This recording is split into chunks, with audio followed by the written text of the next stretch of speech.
네, 이 시간에는 우리 A4 바이블 지난주에 이어서 요담에 대해서 요대 11대 왕이자 예수님의 족보상으로는 44대인 이 요담에 대해서 좀 말씀을 나누면서 또 공부하도록 하겠습니다.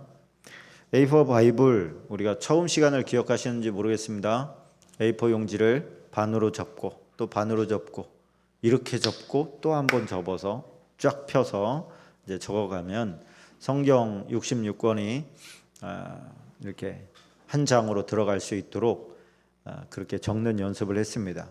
그리고 그곳에 한 사람 한 사람 이름을 기록을 하는데 그 이름이 주는 의미들, 그 의미들 속에서 나에게 적용시킬 것들을 찾아서 지금 좀 깨달음을 얻고자 하는, 교훈을 받고자 하는 그 과정을 지금 밟고 가고 있는 겁니다.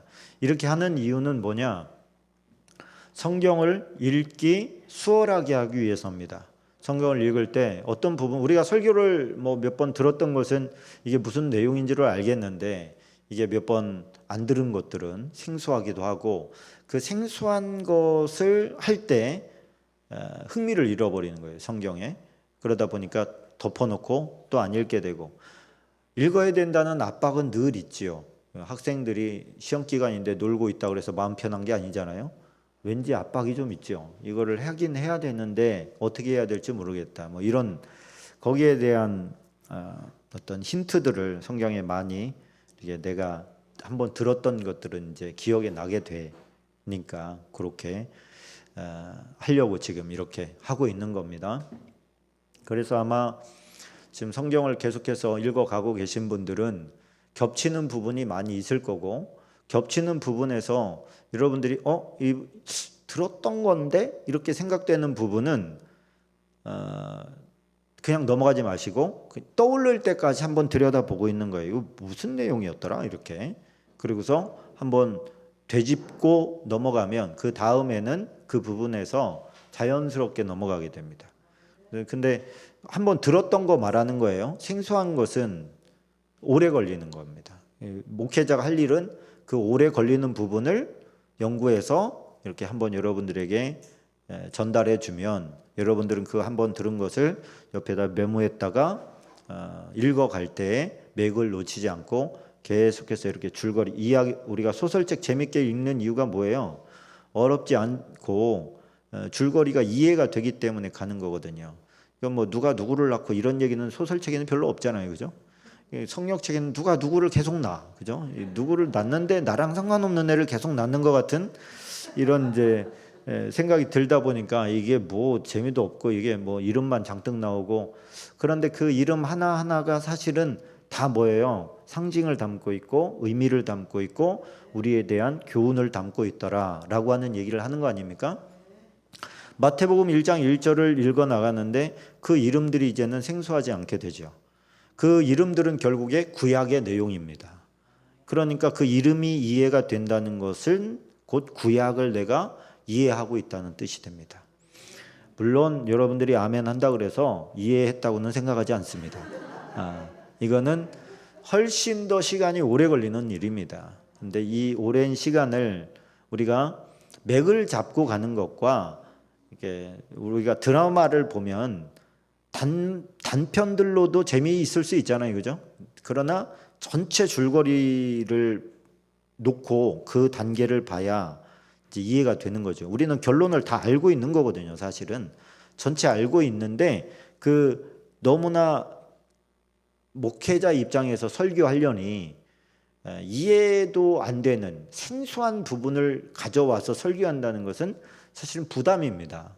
큰 부담이고 이미 우리가 들어 알고 있는 데서 플러스 알파에서 교훈을 남기는 것은 그래도 듣는 사람도 전하는 사람도 덜 부담스러운데 생소한 것을 들고 나와서 얘기를 한다고 할 때는 이거는 다 이렇게 졸고 있을 수도 있고 그죠?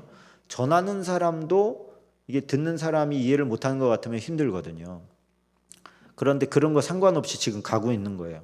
이해를 하든 말든. 왜? 지금은 그 유튜브라고 하는 이 좋은 시스템이 자료로 남겨주고 있어서 나중에 내가 다시 그 부분이 이해가 안 된다 할 때 다시 들을 수 있는 기회가 되잖아요. 그래서 그냥 이해가 되든 안 되든 쭉 가 놓고 보면 여러분들이 나중에 이게 보통 큰 힘이 되는 게 아닙니다. 우리가 내년부터는 스테반 설교학교를 시작하려고 해요. 평신도 설교자 학교라 이렇게 생각을 하시면 되는데 그것도 그 텍스트가 영상입니다. 유튜브 주견의 성경 공부를 하려고 하는 거예요. 그러면 거기에 대해서 이제 제대로 듣고 제대로 정리하고 거기서 내 것도 포함시켜야 비로소 이제 그 훈련이 계속 되다 보면 이제 그냥 집사님 정도면 앞에서 설교할 수 있는 이 정도가 되는 거죠. 그래서 그 자격은 뭐 따로 없습니다만 집사님 이상만 들을 수 있습니다. 그래서 거기에서 내가 그냥 넘어갈 수는 없고 그냥 한번 듣고 막 이렇게 급하게 이렇게 한번 듣고서 오는 이런 거 가지고는 그거는 설교라고 하는 것은 생명을 살리기 위해서 하는 건데 자칫하면 생명을 죽일 수도 있는 실수를 하게 되는 거라서 아주 제대로 된 과정을 이렇게 좀 밟아서 한 1년간 열심히 성경만 파는 그런 해로 잡으려고 해요. 그것처럼 한번 들어놓으면은 맥을 알고 있어야 얘기가 되죠. 그렇죠? 그렇죠. 그리고 내가 알고 있는 부분을 들어야 거기서 플러스 알파가 많이 나옵니다. 그러니까 모르는 부분은 지식적으로 흡수하고 끝내기도 바빠요, 마음이. 그런데 한 번 듣고 두 번 듣고 세 번 들으면 알고 있는 거에 플러스 되고 또 플러스 되고 또 플러스 되고 이렇게 되다 보니까 이제 축적이 되기 시작하는 거죠. 거기에서 한 번 뿅 하고 꽃이 확 피는데 막 향기가 쫙 나는 그런 메시지가 나오고 또 내 마음을 감동시키는 메시지가 나오고 그렇게 되려면 이게 많이 축적돼 있어야 됩니다. 이게 우리가 이제 주일학교 선생님들 같은 경우에는 공부를 하잖아요, 그죠? 설교하려고 하니까 공부하다 보니까 어때요? 교사 출신들, 설교했던 교사 출신들한테는 일반 그냥 출석만 한 성도들보다 당연히 훨씬 더 많은 지식이 남아 있고 또 하나님의 역사도 따라 붙습니다. 우리가 그거 하려고 하는 거예요. 그래서 여러분들이 지금 나누고 있는 것에 대해서 내가 성경을 읽지 않으면 금방 사라지죠. 금방 잊어버리고 망각하고 맙니다. 그래서 여러분 그거를 좀 생각하고 일부러라기보다는 제 설교 스타일이 어때요, 여러분? 이야기식이잖아요, 그죠? 성경이 이야기식이에요. 그 이야기를 주고받는 게 가장 오랫동안 머리에 남는다는 걸 하나님께서 아시고, 그렇죠? 이름만 쭉 나오는 것도 있지만 대부분의 스토리들은 다 그냥 정말로 옛날 이야기 듣듯이 그렇게 성경을 기록해 놨습니다. 그 선입관, 성경은 어려워라는 생각만 내려놓으면 어려운 부분은 그냥 넘어가면 돼요. 그렇죠? 그거 뭐 시험 보는 것도 아니고 넘어간다고 뭐 누가 뭐라고 하는 것도 아니니까 그냥 모르는 부분은 넘어가고 아는 부분에서 조금씩 그 영역을 확대해 가는 거예요. 징검다리식으로 돼 있는 거를 갖다가 연결시키면 되는 겁니다. 제가 이걸 한 4-5번 얘기한 것 같아요. 그죠? 늘 새롭죠? 자, 네, 늘 처음 듣는군요. 예. 고맙습니다. 저도 처음 말하는 것 같아요. 자, 우리 지난 시간에 했던 우시야, 아사랴에 대해서 약간 복습을 하고 넘어가도록 하겠습니다. 사진이 뭐 한 장 나오는데 첫 번째 그림은 뭐예요? 왕이 분향하려고 하는 그런 장면을 제사장들이 지금 만류하고 있는 그런 장면입니다. 안 됩니다. 여기서 이러시면 안 됩니다. 이거는 당신에게 준 어떤 임무가 아니지 않습니까? 그래서 왕이 지금 우시야라고 하는 왕은 우리가 알다시피 땅덩어리도 넓혔고, 그죠? 백성들도 평안하고 안전하게 잘 살 수 있도록 모든 방법을 다 동원해서 잘 해놔서 백성들로부터 아주 신망이 두터운 왕이에요. 근데 이분이 좀 연세가 드시더니 한 가지 못하고 있는 그게 아쉬운 거예요. 그게 뭐예요?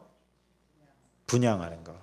제사장 직분도 자기가 갖고 싶은데 제사장은 할 수가 없잖아요. 우시아는 어느 지파 사람이에요? 유대 지파잖아요. 유대 지파, 유다 후손이란 말이에요. 제사장은 누구의 후손만 해요? 레위 중에서 아론의 후예들만 제사장을 할 수 있단 말이에요. 그러니까 이거는 피가 달라서 할 수가 없는 부분이에요. 하나님께서 일부러 그렇게 나누는 거예요. 절대 권력자. 권력이라고 하는 것은 두 가지 파트로 가요. 정신적인 지도자가 있는 거고 경제적으로 사회적으로 안정망을 지켜주는 지휘자가 있는 거예요. 뭐가 더 센 것 같아요? 이게 사실은 정신적인 지도자가 훨씬 더 강력한 겁니다. 그래서 권력자가 백성들의 존경을 받지 못하면 정신적인 지도자라고는 인정하지 않는 거예요. 근데 지금은 그가 도덕성이 부족하다고 하더라도 뭐만 잘하면 자꾸 대통령 시키려고 그래요. 경제만 살리면, 다시 말하면 다 부자만 만들어주면, 돈만 잘 벌게 해주면 당신 왕 세워줄게. 당신 뭐 도덕성이 어떻고 뭐 뒤가 어떻고 그런 거 별로 신경 안 써. 자, 잘 살게 해줄 거야? 뭐 이거 정책 좀 내놔봐. 이 얘기가 대부분이죠. 우리나라는 그래도 도덕성을 어지간히 따집니다. 그죠? 막 긁어 내리려고 따지기는 하지만, 그런데 종교 지도자는 이게 미움받는 일도 별로 없고 또 많은 사람들에게 도움을 주는 입장일 경우가 많아요. 그러다 보니까 제사장이다. 그러면 백성들의 죄를 짊어지는 그런 압박과 더불어서 해결해 주는 역할도 하는 거잖아요. 왕으로서 다 가졌지만 이 부분은 너무 갖고 싶은 분야인 거예요. 그러다 보니까 이 부분도 내가 가져야 되겠다 이렇게 생각을 하고 분양을 하려고 했던 겁니다. 그걸 갖다가 대제사장이 80명이나 이끌고 와서 나가십시오. 여긴 당신이 올 자리가 아닙니다. 그러고서 내쫓으려고 하는데 왕도 가만히 있겠습니까? 거기에 들어갈 때는 대책을 세웠겠어요? 안 세웠겠어요? 세웠겠죠. 그러니까 웬만큼 자기 호위병들을 데리고 갔을 텐데 제사장도 그에 못지않은 그 뭐 왕실에서 그 궁에서 그 성전까지 얼마 안 돼요. 몇 발자국 안 되는데 거기 가는데 군대를 이끌고 갔다고 하면 뭐 다 알죠. 얼마나 왔는지. 거기에 상응하는 80명의 제사장들을 데리고 왔다는 것은 한번 해보자 이거예요. 한번 해보겠냐? 그래, 한번 해보자. 이런 마음을 가지고 나온 겁니다. 근데 하나님께서 누구 편을 들어주셔요? 제사장 편을 들어주셔요. 우리 좀 믿음의 사람들은 이런 좀 자세가 필요하거든요. 이게 지금 이 코로나 사태로 말미암아서 우리의 현재의 모습의 여실히 드러났습니다. 우리 지금 이렇게 할 수 있을까요? 이 제사장 같이? 저는 못한다고 봐요. 이미 좀 야성을 잃어버리지 않았나 이런 생각이 듭니다. 목숨을 가져가려면 가져가라. 당신 왕이니까 뭐 군대 동원할 수 있지 않냐. 그러나 우리가 할 수 있는 한 허용하지 않겠다. 이런 이제 목숨을 건 어떤 대치가 있었거든요. 같은 상황은 아니지만 어떤 그 중요한 것을 지킨다라고 하는 의미에서는 같은 맥일 수도 있습니다. 근데 여기에서 그냥 꼬리를 내려버렸어요. 우리는 이것이 이제 그 이웃에게 혹시 피해를 주지 않을까라고 하는 그런 염려 때문에 내려놨지만 이것이 앞으로 다시 비슷한 경우가 올 때 너희들이 어떻게 대처할지를 정신 차려라. 이런 어떤 하나님의 경고 사인일 수도 있습니다. 또 한편으로 우리가 경험해야 될 건 뭐냐면은 교훈으로 삼아야 될 거는 다 가질 수 없다는 거예요. 다 가질 수가 없어. 나는 돈이 많은데 배움이 약할 수도 있고 나는 뭐 잘 나가는데 자식이 받쳐주지 않을 수도 있고 배우자가 안 받쳐줄 수도 있고 뭐 그래요. 하여튼 하나님께서는 뭐를 다 안 줘. 하여튼 뭔가가 비어 있어 한쪽이. 그죠? 꼭 집안에서도 속썩이는 자식들 한 명씩 있잖아요. 삼촌이 한 명씩 있잖아요. 그런 삼촌들이. 왜? 하나님께서 그 사건을 또 네 맘대로 안 되는 그것을 통해서 겸손을 배우게 하시는 거예요. 너 자신을 내려놔라. 뭐 우리가 열정을 가지고 있는 부모님들은 막 공부 또 아이 뭐 하여튼 어려서부터 잡아 돌리죠. 막 이렇게 하고 서울대 보내려고 다, 그죠? 어렸을 땐 다 서울대잖아요. 나머지는 학교도 아니잖아요. 이랬다가 점점 이제 꿈이 낮아지기 시작하고 겸손해지죠. 이런 것들 내가 원한다고 해서 다 가질 수 있으면 신이겠죠, 그것은. 근데 하나님도 마음대로 안 되는 거 하나를 남겨주셨는데 그게 인간이에요. 하나님도 천지 만물, 우주 만물 짓는 건 쉬워. 그렇죠? 그런데 삼성 이건이라도 다 할 수 있다고 할지라도 자식 마음 잡는 거 이런 거는 힘든 일이에요. 하나님께서도 모든 만물을 다 짓는 것은 쉬워요. 그냥 한마디로 하시잖아요. 그냥. 그런데 인간을 인간답게 하나님이 만드신 그 창조의 본연의 모습으로 다듬어 가는 거는 이건 너무 힘든 일이에요. 하나님도 힘든 일이에요. 오죽하면 독생자까지 죽이셨겠어요. 되면 그러셨겠어요? 되면? 그거 했는데도 되는 놈 있고 안 되는 놈 있잖아요. 목숨까지 자식을 내어주는, 바쳐 죽이는 데까지 우리를 건지려고 애를 쓰는데도 그 모습을 보면서 그래 고꾸라져가지고 내가 어떻게 이렇게 하나님이 나를 사랑하시나 그러면서 고꾸라져서 하나님께로 오는 사람이 있는가 하면 그것도 아니라고, 차라리 돈을 달라고 이렇게 얘기하는 사람들이 적지 않다는 거예요. 그러니까 하나님께서도 하나님 마음대로 하지 않는 부분, 물론 하나님이 하려고 하면 로봇을 만들어서라도 할 수 있죠. 그렇게 하지 않는 이유는 우리를 인격적으로 대우하시기 때문에 그렇습니다. 예수님이 우리를 친구라고 말씀하시잖아요. 친구를 조정할 수 있나요? 조정하면 친구가 아닌 거예요. 그거는 뭐라 그래요? 똘마니? 좋은 표현 같습니다. 그건 똘마니죠. 인격적인 친구가 아닌 거예요. 친구는 인격적으로 소통하는 게 친구인 거예요. 그러니까 주님께서는 우리를 종으로 부리시기 위해서 부른 게 아니에요. 우리를 친구라고 해주셨고 주님은 진짜로 친구 대접을 해주셨어요. 여러분 같으면 유다를 어떻게 하겠습니까? 알고 있으면. 응? 그만 와라, 나랑 친구 그만하자 이렇게 할 건데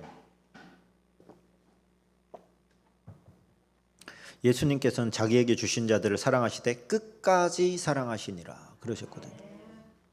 그러니까 예수님께서 얼마나 사람을 인격적으로 대하셨다는 겁니까? 우리도 예수님을 인격적으로 대해드려야 돼. 수단으로 삼으면 안 된다는 뜻이에요. 내 기도를 들어주셔야 하는 분, 아니면 나도 이렇게 밀어낼 수 있는 이런 게 아니라는 것이죠. 사랑의 관계만이 정답입니다. 이 우시야의 이 욕망은 욕망에서 나온 거예요. 하나님을 잘 섬겨야지, 기도해야지, 뭐 이런 거에서 나온 것이 아니라 정치적으로 내가 실권은 다 잡았지만 영권은 내가 잡지를 못했으니 영권까지도 내가 잡겠다. 이런 생각에서 들어갔던 건데 그거를 단호하게 대처하는 제사장들의 손을 들어줘서 문둥병이 발하게 됩니다. 문둥병이 발해가지고 문둥병이 발했는데 어떻게 하겠어요? 뭐 서로 막 화를 내면서 싸우다가 문둥병이 확 일어난 거예요. 그러니까 당신 문둥병 생겼습니다. 이마에 빨리 나가시오. 그랬더니 자기가 정말 만져봐도 뭐 벌써 막 이상하거든요. 그러니까 얼른 나오게 됩니다. 당황스럽게 나오는데 나와서 이제 다른 처소에서 혼자 밖에 나오지도 못하고 그 안에 있는데 그 사이에 문둥병이 걸렸으니까 이제 공적인 업무를 못 보는 거예요. 갑자기 그렇게 된 거니까 어떻게 해요? 아들 데려다가 이제 대신 업무를 보게 하고 아들이 아버지 근처까지 가서 아버지 이런 저런 일이 있는데 어떻게 하겠습니까? 그럼 이렇게 저렇게 해라. 그러면 이제 그렇게 하는 그 아버지가 순식간에 그 나병 환자가 되는 모습을 보면서 요담은 어떤 마음이 들었을까요? 하나님에 대한 경외와 두려운 마음이 들었겠죠. 그런데 그가 꽤 오랜 기간 동안 나병 환자로 있었는데 뭐를 안 해요? 회개를 하지 않았어요. 그 기간은 무슨 기간인데? 회개할 수 있는 기간을 주신 건데 회개를 하지 않아요. 왜 하지 않았을까요? 회개하는 기간이라고 생각을 못했기 때문에 안 한 거예요, 여러분. 근데 이게 그들의 이야기가 아니지 않습니까? 지금 우리에게도 하나님께서 회개하라고 하는 사인을 주실 텐데 그 사인을 못 알아들어요. 왜? 아직은 안 죽었거든. 아직은 안 죽었으니까 못 알아들어요. 그러니까 죽으면 그냥 죽음으로 끝나는 게 아니라 영벌의 장소인 지옥으로 가게 되지 않습니까? 그곳이 얼마나 두려운 곳인지를 하나님께서 아시지요. 왜 모르겠어요. 인간에게 있어서는 불구덩이에 들어간다, 이거보다 두려운 일이 어디 있습니까? 그 공포스러운 곳에 보내지 않게 하기 위해서 기회를 계속해서 주는 건데 그걸 끝까지 거부하면 어떻게 되겠어요? 어쩔 수 없는 거예요. 그거는 내가 거부한 거예요. 그때 이것은 회개하라는 하나님의 은혜의 시간입니다 라고 얘기해 주는 사람이 있다면 얼마나 좋겠어요. 그냥 한 번 더 생각해 볼 수라도 있잖아요, 그죠? 내가 하나님의 진노를 받아서 이런 병에 걸렸네, 하나님의 성전에서 싸우다가 그랬으니까 그건 분명한 거잖아요. 그러면은 내가 잘못했습니다 쪽으로 가는 것이 회개인데 이게 억울한 거예요. 우리는 내가 잘못해서 매를 맞아도 억울해하는 게 이게 인간이거든요.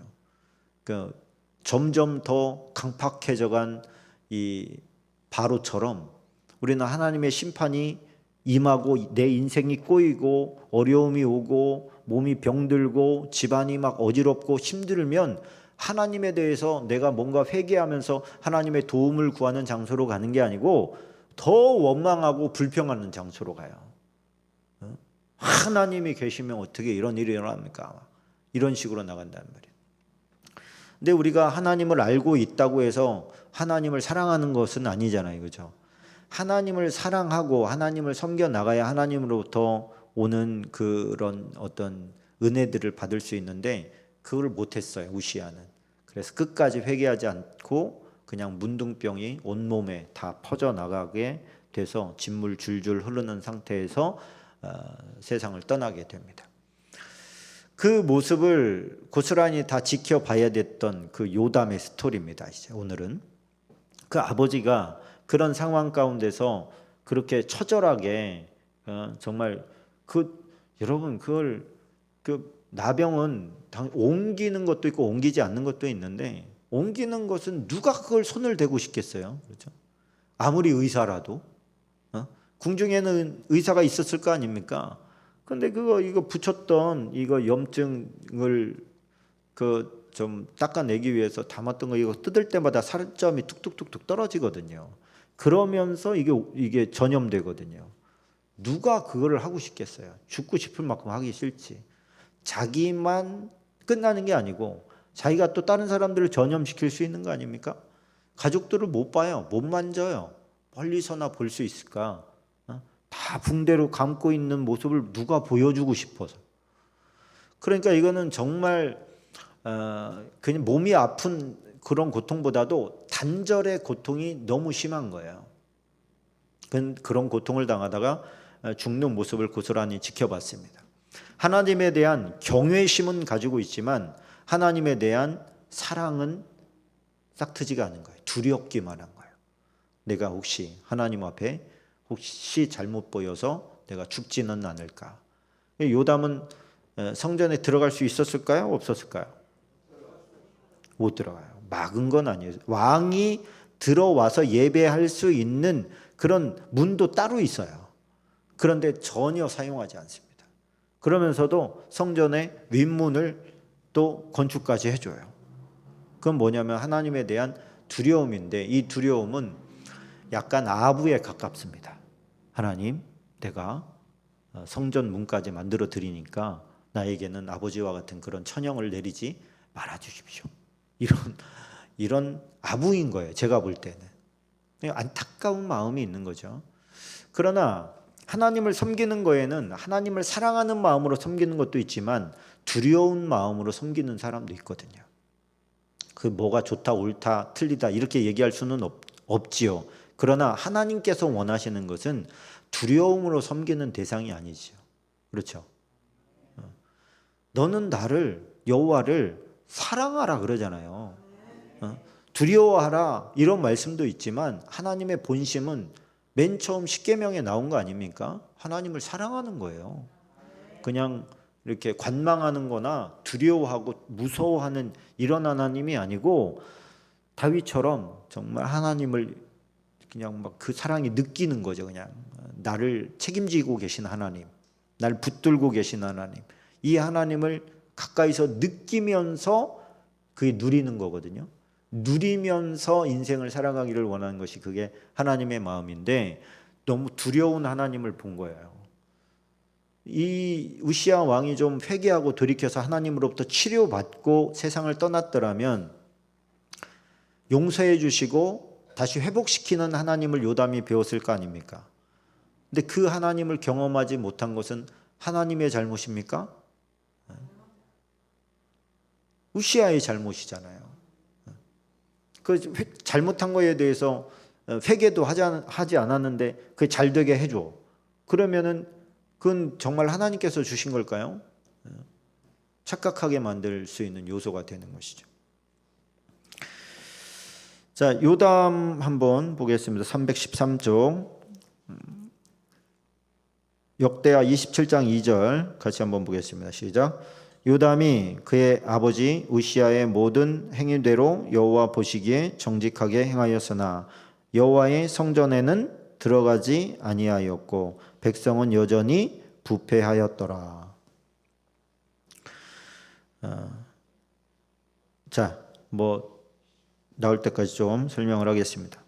여기 보니까 여호와의 성전에는 들어가지 아니하였고 이렇게 표현을 해요. 여호와의 성전에는 들어가지 아니하였고, 이게 지금 트라우마가 된 겁니다. 아버지가 성전에 들어갔다가 문둥병자가 되어서 나온 그 모습을 본 아들의 마음에는 충격이에요. 이게 엄청난 충격으로 자리매김됐습니다. 여호와의 전은 무서운 곳이구나, 두려운 곳이구나, 인생을 한 방에 끝낼 수 있는 곳이구나.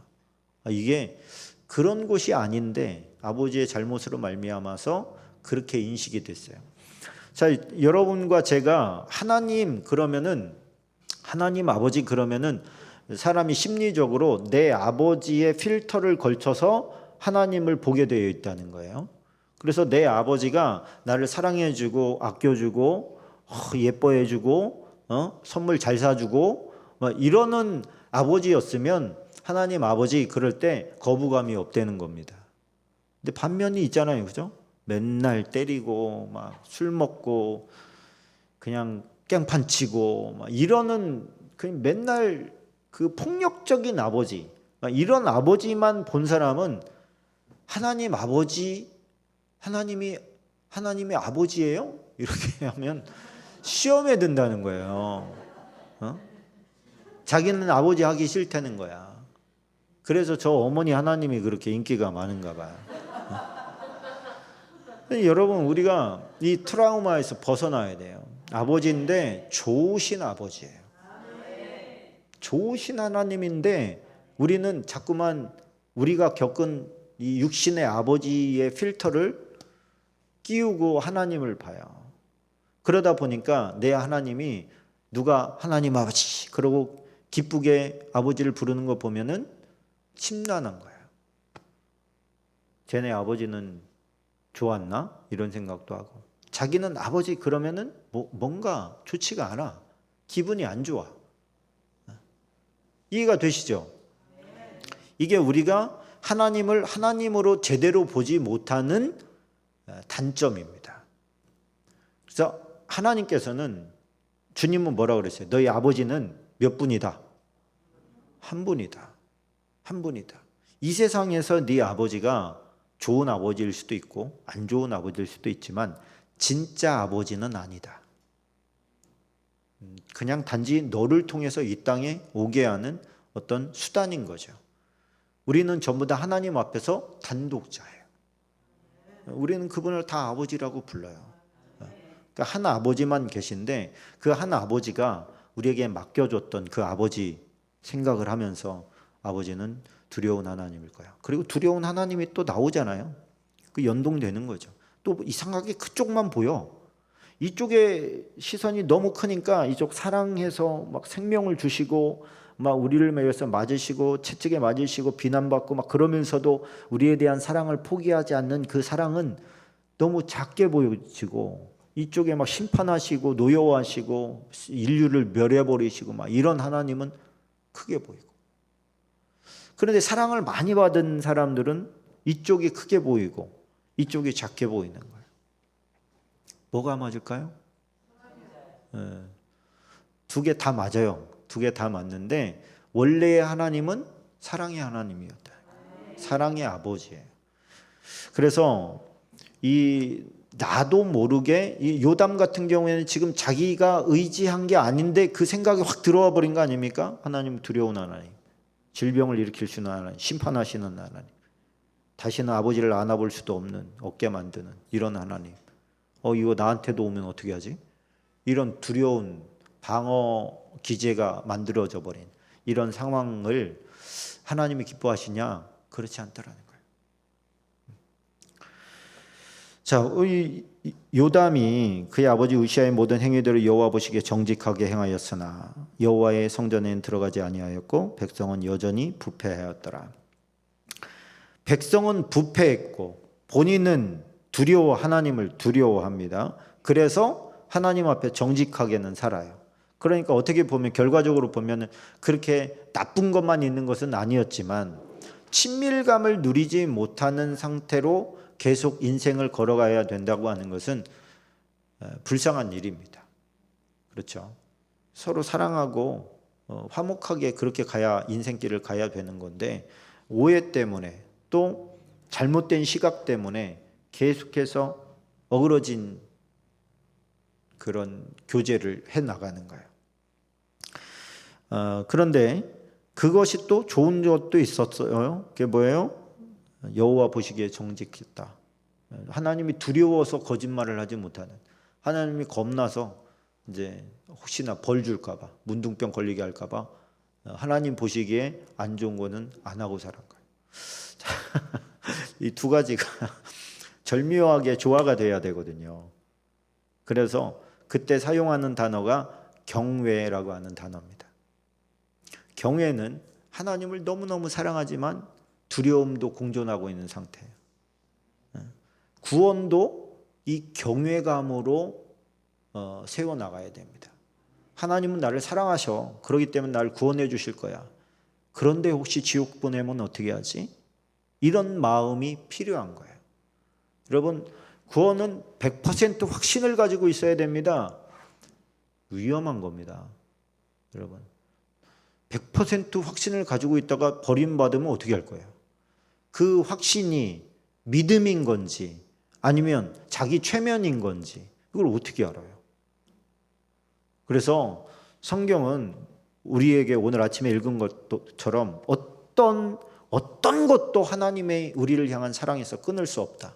우리가 아멘으로 받아야죠. 그렇다고 해서 그 사랑을 근거로 해서 마음대로 살아도 된다는 뜻은 아닙니다. 마음대로 살았던 사람들의 결론이 그것을 우리에게 얘기를 해주고 있어요. 그들은 심판받아요. 심판받아요. 그러니까 사울 하나님께서 택하고 사랑하고 능력도 부어주셨지만 그 하나님을 거역하고 나가서 신접한 여인이나 쫓아다니고 할 때 어떻게 해요? 버림받아요. 그래서 이 사랑과 경외는 어떻게 같이 가야 된다. 그러니까 하나님을 뜬금없이 내가 이렇게 지옥에 가면 어떻게 하지? 내가 이렇게 하나님 믿는다고 살아가는데 혹시 나 죽었는데 지옥에 있으면 어떻게 하지? 이런 두려움, 필요한 두려움이란 얘기예요. 거의 사로잡힐 필요는 없지만 그런 걱정을 가끔가다 한 번씩 해야 됩니다. 그래야 내가 하나님 앞에 정신 차릴 수가 있어요. 역대하 27장 3절에 보니까 그가 여호와의 전 윗문을 건축하고 또 오벨 성벽을 많이 증축하고 그랬습니다. 성전 윗문이라고 하는 게 제가 사진을 해놨죠. 이 아랫문이 있고 성전을 맨 처음에 들어가는 문입니다. 성전이 또 이렇게 경사면에 돼 있어요. 여기는 그냥 평면으로 돼 있는데 사실은 경사면에 이렇게 돼 있어가지고 여기에 다윗성이 있고 그 다음에 약간의 여기 오벨성이라고 하는 곳이 성전과 오벨성과 다윗성 이렇게가 세 개가 이렇게 이어져 있는 거예요. 이렇게 이어져 있는데 여기에 보면 저희가 언덕백입니다. 이렇게 성전 윗문과 오벨 성벽을 건축했다고 하는 저 오펠이라고 써 있는 거 있죠? 빨간색으로 이렇게 제가 표시를 해놓은 그 부분을 증축을 했다 그런 얘기예요. 한마디로 그러니까 예루살렘 그 여호와의 성전과 다윗 성전을 두 개를 다 커버할 수 있는 그 중간 지대를 좀 성벽 강화를 했다 이런 겁니다. 엄청난 일을 했다는 것은 아니고 그 성전 윗문을 건축했다 할 때 성전이 있는데 이렇게 문 위쪽을 건축했다 이런 의미가 아니고 경사면에 그 가운데 문을 건축했다 이런 뜻입니다. 그런데 저는 이것을 보면서 약간 좀 씁쓸했습니다. 왜 그랬느냐? 이 사람이 중간문을 왜 만들었을까? 문이 있고 입구가 있고 그 다음에 성전 문이 있는 거거든요. 근데 그 중간에다가 성전 윗문이라는 걸 하나 더 만들어 버린 거예요. 좋은 것 같아요? 안 좋은 것 같아요? 왜 이런 짓을 했을까요? 이게 마음에 있는 것이 밖으로 표출된 게 아닌가 이런 생각이 들어요. 가까이 하기엔 너무 먼 하나님이신 거죠.